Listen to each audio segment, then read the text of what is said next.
2022 কাতার বিশ্বকাপের কোয়ার্টার ফাইনালে 120 মিনিটের লড়াই শেষে ট্রাইব্রেকারে ব্রাজিলকে বিদায় করে ক্রোয়েশিয়ার সেই রূপকথার গল্প আজও সেলেসাও ভক্তদের মনে দগদগে ক্ষত। অতিরিক্ত সময়ের প্রথমার্ধে নেইমারের জাদুকরী গোল আর ম্যাচের ঠিক 3 মিনিট বাকি থাকতে ক্রোয়েশিয়ার অবিশ্বাস্য কামব্যাক। দোহার এডুকেশন সিটি স্টেডিয়াম সেদিন সাক্ষী হয়েছিল এক নাটকীয় লড়াইয়ের। এবার বিশ্বমঞ্চে নয়, প্রীতি ম্যাচে পুরনো হিসাব মিটিয়ে নেওয়ার সুযোগ এসেছে ব্রাজিলের সামনে। তবে গুরুত্বপূর্ণ এই ম্যাচে সেরা তারকা নেইমারকে ছাড়াই মাঠে নামতে হবে সেলেসাওদের। দলের প্রাণভোমরা না থাকাটা ব্রাজিলের জন্য হবে এক বিশাল চ্যালেঞ্জ।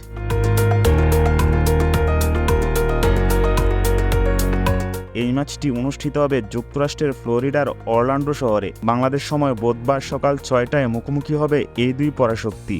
এদিকে সাম্বা ফুটবলে নেই আগের মতো দ্বার। ফ্রান্সের কাছে 2-1 গোলের হারের পর আবারও প্রশ্ন উঠেছে এই দল নিয়ে কতদূর যাবেন Ancelotti. Real Madrid, Bayern Munich কিংবা এসি মিলানের হয়ে আকাশচুম্বী সাফল্য পেলেও ব্রাজিল ডাগআউটে সময়টা মোটেও ভালো যাচ্ছে না এই ইতালিয়ান টেকনিশিয়ানের। তবে ব্রাজিল শিবিরে চিন্তা আরও বাড়িয়েছে রাফিনহা। ফ্রান্সের বিপক্ষে ইনজুরিতে পড়ায় এই বার্সা ফরোয়ার্ডকে অন্তত 4 সপ্তাহের জন্য থাকতে হবে মাঠের বাইরে। শুধু তাই নয়, ভিনিসিয়াস জুনিয়রের খেলা নিয়েও রয়েছে অনিশ্চয়তা। অন্যদিকে 2018 বিশ্বকাপের রানার আপ ক্রোয়েশিয়া রয়েছে দুর্দান্ত ছন্দে। লুকা মদ্রিচের নেতৃত্বে গত বছরের মার্চে নেশনস লিগের কোয়ার্টার ফাইনালে ফ্রান্সের বিপক্ষে হারের পর থেকে এখনো অবধি অপরাজিত। এমনকি নিজেদের শেষ প্রীতি ম্যাচে আরেক ল্যাটিন পরাশক্তি কলম্বিয়াকেও 2-0 গোলে হারিয়েছে কোয়ার্টরা।